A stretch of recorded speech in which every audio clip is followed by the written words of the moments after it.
times, but here it is once more for those of you in the cheap seats. The Russian active measures campaign against the United States was multifaceted. It leveraged cyber attacks, covert platforms, social media, third-party intermediaries, and state-run media. The House intelligence report begins with a novel idea. The American people rightfully want to know what the Russians did and how. And while each section starts off with accusations of what the Kremlin did, where the evidence is meant to be, there's just a bunch of blacked-out text. Nevertheless, the committee concludes that Russia's goal was to sow discord in America and cast doubt on the democratic process. That's apparently with 0.0002% of U.S. election-related advertising on Google and with an equally huge amount of ads on Facebook, 25% of which were never seen by anyone. That's in the report.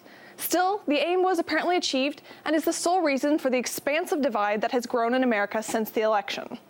Russia's active measures campaign achieved its primary goal of inciting division and discord among Americans.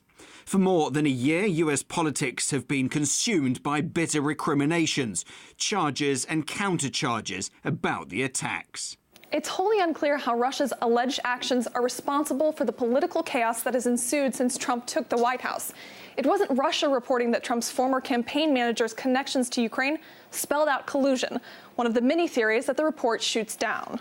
The charges against Paul Manafort, President Trump's former campaign manager, received more than $17 million in secret payments from a Kremlin-linked political party in Ukraine. But it was the American media that hypothesized that Trump Jr.'s meeting with a Russian lawyer proved Moscow was supporting Trump. Donald Trump's son think he was about to get help from a Russian lawyer with ties to the Kremlin. This is looking more and more like treason. All this strange behavior from the president, it's all explained now. A stream of leaks by the intelligence community condemned by the report as damaging national security wasn't orchestrated by the Kremlin. You are also learning from your sources that intelligence officials say. Tonight, NBC News is learning from intelligence sources. U.S. intelligence sources tell CBS News. Or even take Ambassador Kislyak. Half of Team Trump was accused of meeting with him, and that's threatened their jobs.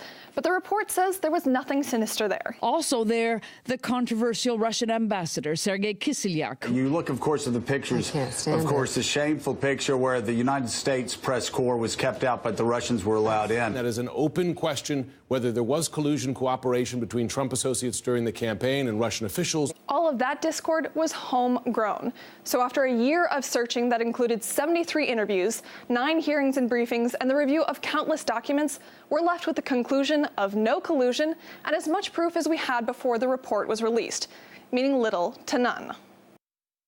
Talk of Russian meddling rarely goes without mention of this channel as a supposed tool of Kremlin influence, and this time was no exception. The reasoning is apparently, though, RT's popularity. The document states that Moscow exploits Google and its services to spread propaganda via RT accounts and notes that RT has 2 million YouTube subscribers.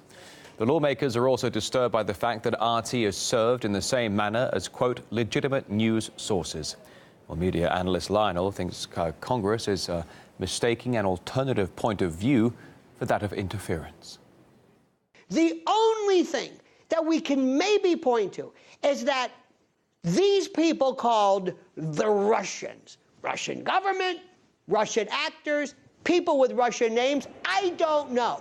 But these people that we will collectively call the Russians put out tweets and Facebook stories that did not encourage armed revolt by the American citizens. Now, that would have been something. It merely presented, allegedly, in the 0.002 whatever percent of this, but presented stories that other American actors and politicians and folks and activists were alleging as well. So it just so happened that this horrible Russian example of dissent or whatever it was, or sowing discord, happened to mirror exactly the same thoughts and sentiments of actual Americans who may have had a different opinion from Hillary Clinton. It's the only story in town. And the American public has been so habituated to this meme that they want to hear more of it. They believe there's evidence when there is no evidence. Oh, no, no. I'm sorry to say, this isn't stopping.